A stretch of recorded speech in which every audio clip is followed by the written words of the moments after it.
I never thought a quiet, empty gas station could feel dangerous. I worked the overnight shift at a rural 24-hour station, the kind most people only noticed if they were low on gas or lost.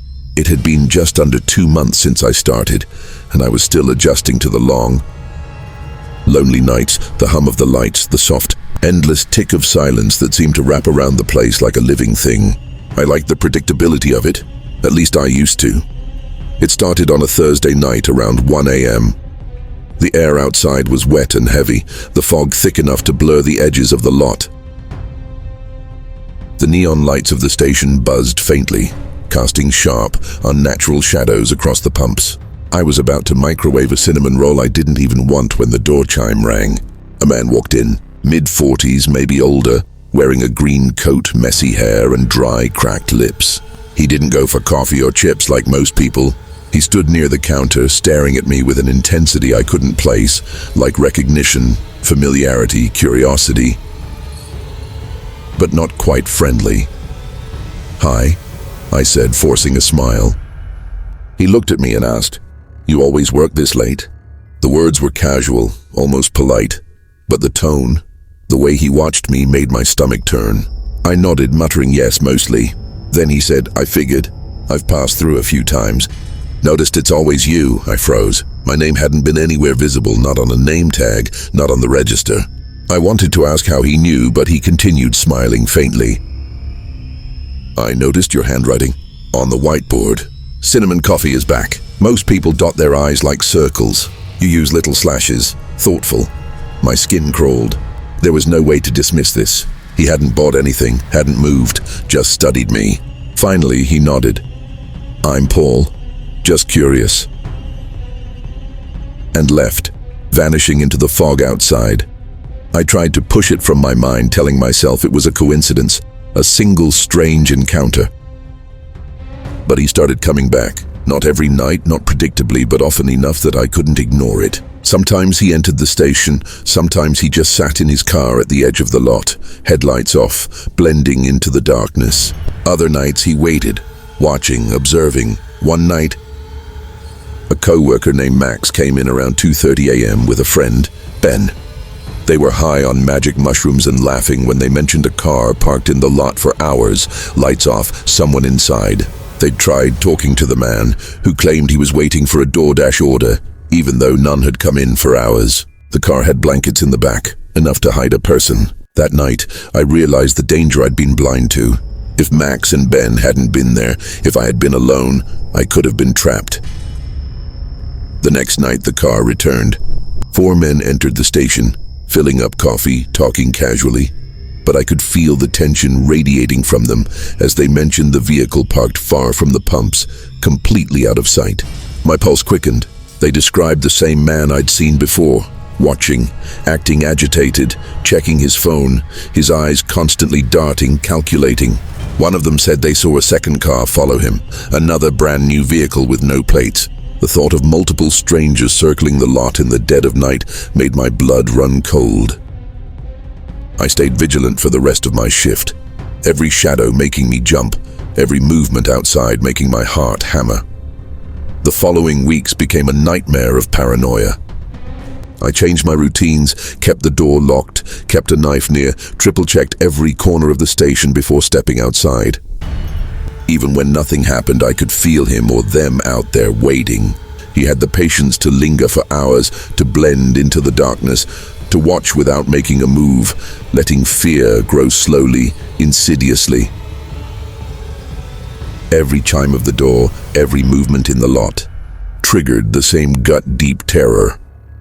The worst moments were the ones that seemed almost normal, the times he would speak softly, comment casually, pretend to be harmless. "You're quieter tonight," he said one night. "Long shift?" My blood ran cold, the casual phrasing like a trap, like he knew more than he should.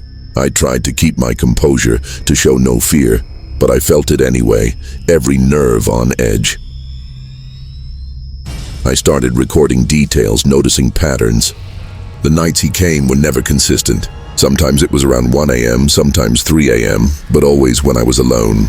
I watched the monitors obsessively, tracking the empty spots. the shadows that moved differently from normal. My life became a series of waits, each chime, each passing car, a potential threat. One night, I decided to confront him if he came inside again. When he arrived, his smile was calm, almost apologetic. "I just noticed things," he said when I accused him of following me. There was a softness to his voice, the tone of someone rationalizing obsession as curiosity. I wanted to scream, to make him leave, to call the police immediately. I did both. The police came quickly, found the notepad in his car filled with notes about me, my routines, my schedule, the way I moved through the store, the details of my life I hadn't shared. I got a restraining order, moved to another station, changed routines, but the fear never left. Nights are no longer quiet. I jump at every shadow, my heart pounding when headlights linger on the road behind me. I feel his gaze, imagined or real, at the back of my neck, as if he could reach through the darkness, through the fog, through time, and touch me again. Every chime of a doorbell makes my pulse spike. Every unknown presence in the lot, a reminder that what seemed harmless can hide hours of silent, calculated observation. Even now, I walk to my car with keys clutched in my fist, watching every mirror, every window. I shower with the door locked, even when alone.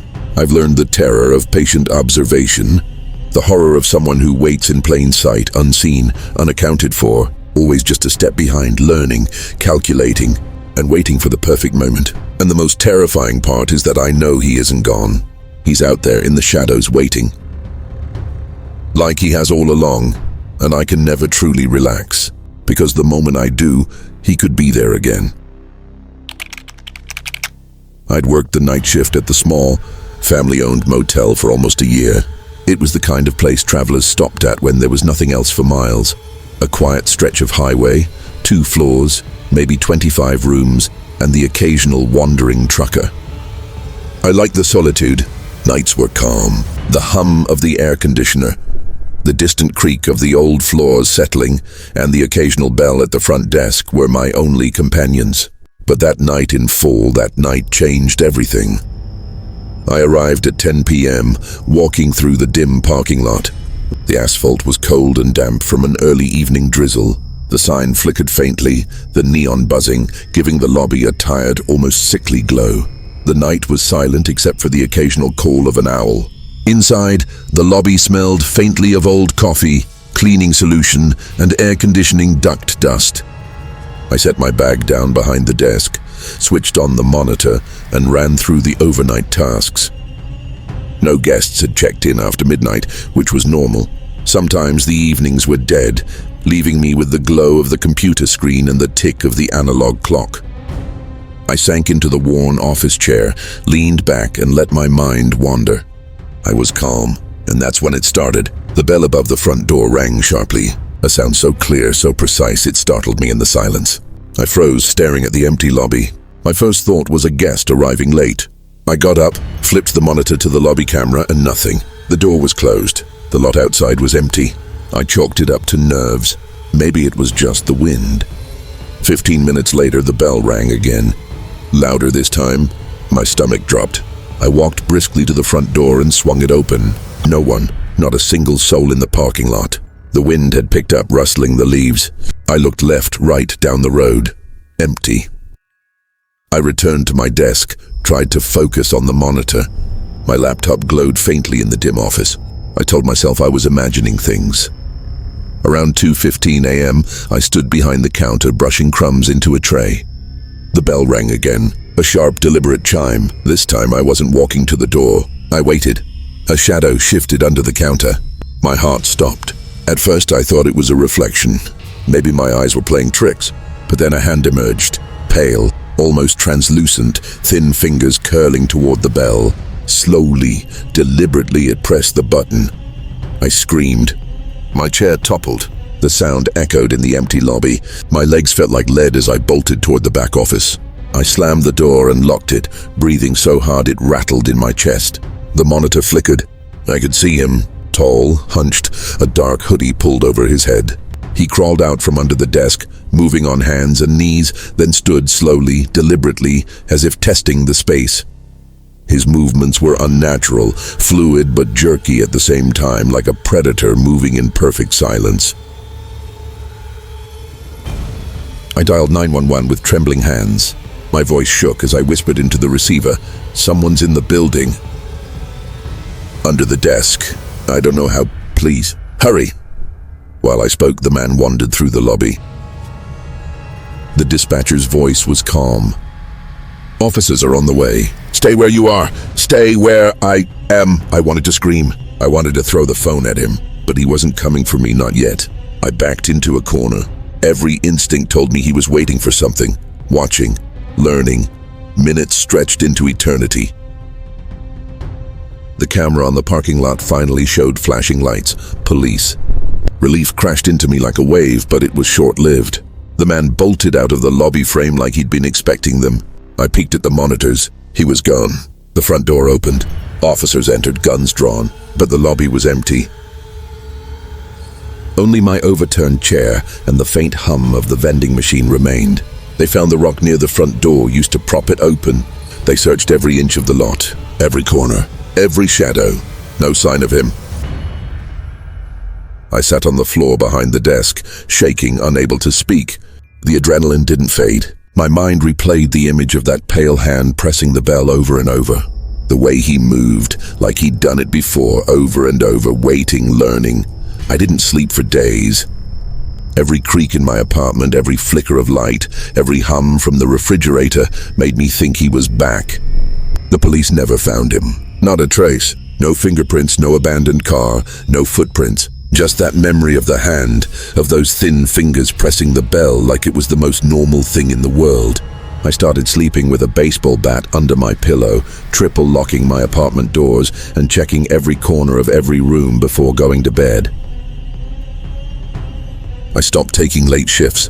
The motel was too quiet now, the air too full of memory. Even months later, when I drive past an empty lot at night or hear a bell, my chest tightens. My hands go clammy. I imagine him crouched under the desk, waiting for me to be alone. And I know, even now, that it's not the quiet that's dangerous. It's the silence he could hide in, the patience he had, the way he watched, calculated, and vanished without a trace. No one believes how long he could stay there, how close he was, how calm it all seemed until you realized the threat wasn't loud, wasn't obvious. It was slow, subtle, and entirely invisible until it almost touched you. And that night, he touched me in every nerve, every hair standing on my skin, every shiver that ran through me as I realized the most terrifying thing isn't what he did, it's what he could have done. I still see that hand when I close my eyes. Every night before sleep, I imagine it reaching out, pressing the bell, calm, patient, waiting. And I know, without any doubt, if I ever go back to that motel, if I ever return to a quiet building at night, he'll be there again. I worked the night shift at a small family-owned motel, the kind that barely had 40 rooms, 2 floors, and a lobby so small that you could see every inch of it from the front desk. The nights were quiet, almost too quiet. Most of the time, there were only 10 or 15 rooms occupied on weekdays. I liked it that way. I liked being alone, the hum of the fluorescent lights, the soft creak of the floors, the predictable rhythm of empty hallways. It was around 10:30 p.m. on a Thursday night when the bell above the front door chimed. A man stepped inside. He looked normal at first, mid-40s, tall, slim, wearing jeans, a baseball cap, and a backpack. He asked for a room. I gave him the price. He swiped a card, and I handed him a key for room 214 on the second floor. The moment his fingers touched the card, I noticed it. His eyes lingered on me just a moment too long, blank, cold, as if memorizing something about my face. Then he left, walking toward the elevator. I tried to shake it off, sitting back behind the desk, scrolling through my phone. Around midnight, I looked up and saw him again. He wasn't at the desk. He was in the lobby, sitting on the couch, staring at the TV, which wasn't even on. I thought maybe he couldn't sleep like some guests sometimes do. But then 30 minutes passed. An hour, he didn't move. He didn't read. He didn't check his phone. He didn't sleep. He just stared. When I got up to get water, I felt his gaze on me, tracking my every step. My hand shook. Something about the intensity of it was unnatural. Around 1 a.m., I pulled up the reservation system to check the occupancy. Room 214 showed as vacant. My heart dropped. I double-checked the log. There was no record of him checking in, no payment, no entry. He had never even gone to the room after I handed him the card. I looked over at the couches. There he was, sitting, staring straight ahead. I debated calling the police. Maybe it was a glitch. Maybe he had left, but no. Minutes passed, then more minutes. Finally, I asked him if everything was okay. He said he couldn't sleep. That blank, expressionless stare never faltered. My chest tightened.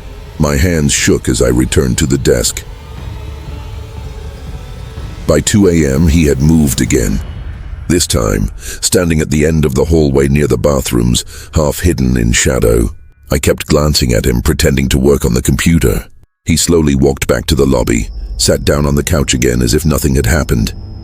I called my manager at home, explained the situation, and she told me to watch him and call the police if he became threatening. My gut screamed that it already was threatening. I checked the security cameras. He wandered the first-floor hallway, paused in the stairwell, lingered near the vending machines. He was always somewhere, always watching, always patient. By 3:30 a.m., I couldn't take it anymore and called the non-emergency police line. He moved closer to the desk, standing 15 feet away, unblinking, eyes locked on me. I pretended to type while my pulse hammered against my chest. At 3:50, a guest arrived, but I barely noticed, too focused on him.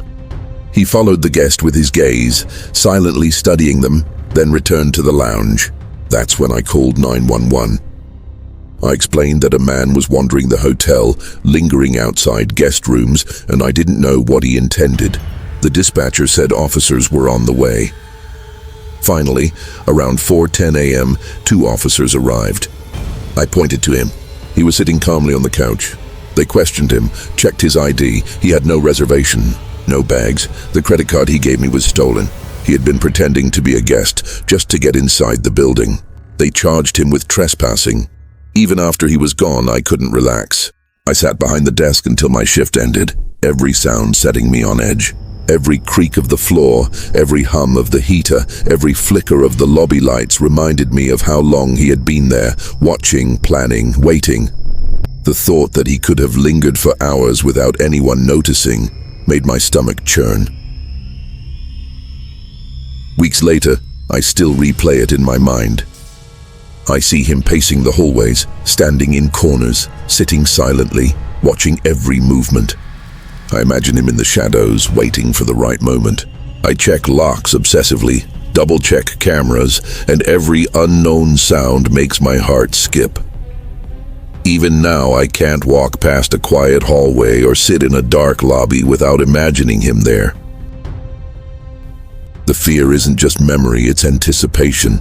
Knowing that someone like that, patient and meticulous, could be anywhere, waiting silently, unseen, unaccounted for, and perfectly capable of acting without warning. The thought that he could return, that he could step into a lobby silently and begin watching again, is a terror that never leaves.